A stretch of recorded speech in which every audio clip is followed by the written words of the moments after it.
Përshëndetje. Mirë se erdhe në kanalin Rritu Financiarisht. Këtu flasim thjesht dhe me zemër për mënyrën se si mund të menaxhojmë më mirë paratë, si të ndërtojmë stabilitet dhe si të jetojmë me më pak stres financiar.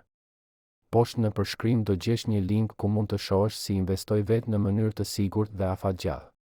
Por mbaje mend, asnjëherë mos merr vendime për investime vetëm nga ajo që dëgjon në internet. Flisni gjithmonë me një ekspert financiar. Sepse çdo situatë është ndryshe dhe përgjegjësia është gjithmonë personale. Tani, le të flasim për diçka që shpesh nënvlerësohet. Diçka që duket e vogël, por me kohën bëhet shumë e madhe. Kursimin e vogël të përditshëm. Shumë njerëz mendojnë se kursimi ka kuptim vetëm kur fiton shumë para. Por e vërteta është krejt ndryshe. Kursimi nuk varet nga sa fiton, por nga sa ke dëshirë të mbash për veten tënde. Nuk ka rëndësi nëse fiton 500 euro në muaj apo 2000. Nëse nuk kursen dot nga 500, s'do kursesh as nga 2000. Sepse kursimi është zakon, jo shifër.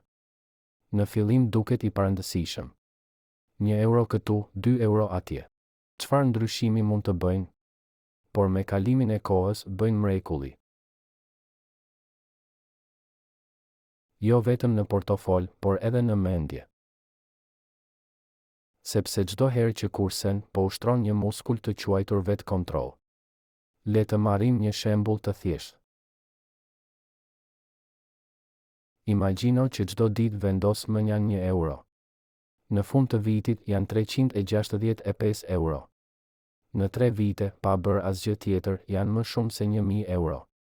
Tani, nëse ato para i investon me interes të vogël, do fillojnë të rriten vetë. Kjo quhet fuqia e përbërjes, kur fiton interes edhe mbi interesin që ke fituar më parë. Pra, kursimi nuk është për të pasurit. Është mënyra si njerëzit e zakonshëm ndërtojnë pasuri me kalimin e kohës. E di pse shumë njerëz nuk e fillojnë kurrë? Sepse presin momentin perfekt. Presin pagën e madhe, bonusin, punën e re. Por momenti perfekt nuk vjen kurrë. Sepse gjithmonë do ketë diçka për të blerë, diçka që se pret dot. Ndaj, sekreti është të fillosh sot me aq sa ke. Edhe nëse kursen vetëm 1% të ardhurave, është fillim. Sepse çdo muaj që e bën, truri yt mëson që parat mund të kontrollohen dhe nuk të kontrollojnë ato ty.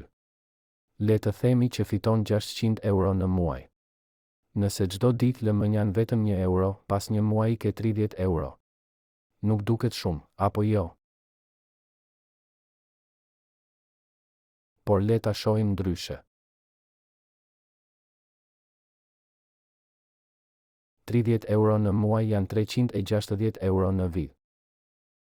Në 5 vite janë 1800 euro. Dhe shumica e njerëzve nuk i kanë parë kur ato para bashk, sepse u janë zhdukur në kafet e përditshme, blerjet e vogla, e shpenzimet të padukshme. Kurse pak sot, jo sepse është modë, por sepse është mjet për qetësi. Një nga gabimet që bëjmë shpesh është që mendojmë se kursimi është sakrificë. Në fakt, kursimi nuk është të mos jetosh. Është të zgjedhësh si të jetosh. Është të thuash, unë vendos ku shkojnë paratë e mia. Jo t'i lë ato të ikin pa e kuptuar. Një mënyrë shumë e thjeshtë për të filluar është rregulli 24 orësh. Kur do të blesh diçka që se ke planifikuar, mos e bëj menjëherë. Prit 24 orë. Në shumicën e rasteve, dëshira kalon dhe e kupton që s'ke nevojë për të. Ato para mund t'i vendosësh në një kuti, në një zarf, apo në një llogari ndarëse. Dhe do shohësh që me kalimin e ditëve, ajo kuti fillon të mbushet. Një shembull shumë praktik është kursimi me qëllim. Vendos një synim të thjeshtë. Për shembull, do kursej për një pushim. Do kursej për një emergjencë. Do kursej për të filluar një kurs që më ndihmon në punë. Kur kursimi lidhet me një qëllim, ai merr kuptim. Dhe kur di pse po e bën, është shumë më e lehtë të vazhdosh. Një tjetër mënyrë e zgjuar është të automatizosh kursimin. Nëse merr pagën në bank, mund të vendosësh që çdo muaj një shumë e vogël të kalojë automatikisht në një llogari tjetër. Kështu se ndjen, se mendon dhe parat fillojnë të rriten vetë. Shumë njerëz që e kanë bërë këtë më kanë thënë, nuk e vura re, por pas disa muajsh, kisha kursyer më shumë se kurrë. Kjo është fuqia e zakoneve të vogla. Në fillim si sheh rezultatet. Por pas pak muajsh, fillon ta ndjesh qetësinë. Fillon ta kuptosh që mund të marrësh frymë më lehtë, sepse nuk je më njeri që shpenzon gjithçka. Je dikush që ndërton. Në Shqipëri dhe Kosovë, shumë njerëz mendojnë që kursimi nuk ka kuptim, sepse zbëhet pasuri me 10 euro në muaj. Por nuk është fjala për pasuri. Është fjala për kontroll. Për ndjesinë që ti e ke timonin e financave të tua. Sepse kur nuk kursen, je gjithmonë në mbijetesë. Kur kursen, fillon të ndërtosh. Një familje në Tiranë më tregoi që çdo ditë, pas pazareve, vendosnin monedat që mbeteshin në një kavanoz. Në fillim për qejf. Pas një viti, kavanozi ishte plot. I numëruan dhe kishin 250 euro. I përdorën për një fundjavë të bukur, pa ndier faj. Kjo është fuqia e kursimit të vogël. Dikush tjetër në Zvicër, një shqiptar që punonte në ndërtim, vendoste çdo javë 20 franga më njan. E bëri për 5 vite.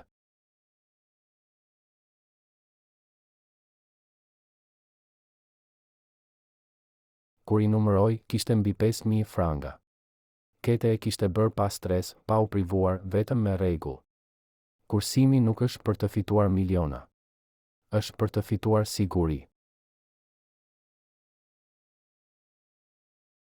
Siguri që nëse ndodh diçka, s'duhet të marrësh borxh. Siguri që mund të marrësh një vendim i qetë. Siguri që çdo muaj po ecën një hap më afër stabilitetit. Mos e nënvlerëso asnjë shumë të vogël. Sepse kursimi i vogël është si një far. Në fillim duket e vogël, por me durim mbind dhe jep fryte. Nuk ndodh brenda natës.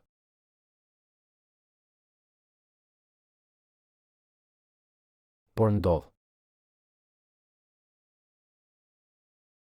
Gjithmonë ndodh nëse nuk dorëzohesh. Dhe e di çfarë ndodh me njerëzit që fillojnë të kursejnë? Fillojnë të mendojnë ndryshe. Fillojnë të kenë më shumë besim te vetja. Nuk friksohen nga faturat, nga emergjencat, nga e nesërmja. Sepse dinë që kanë një bazë.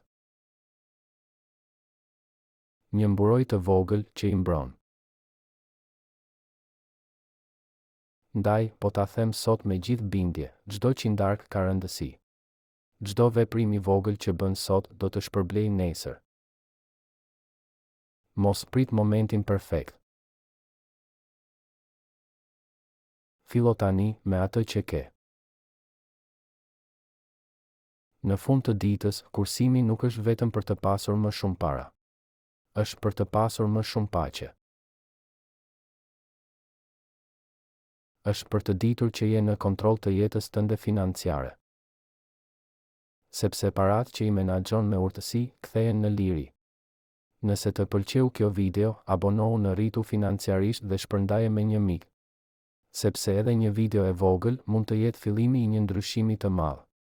Faleminderit që ishe me mua. Kujdesu për parat e tua. Dhe ato do të kujdesen për ty.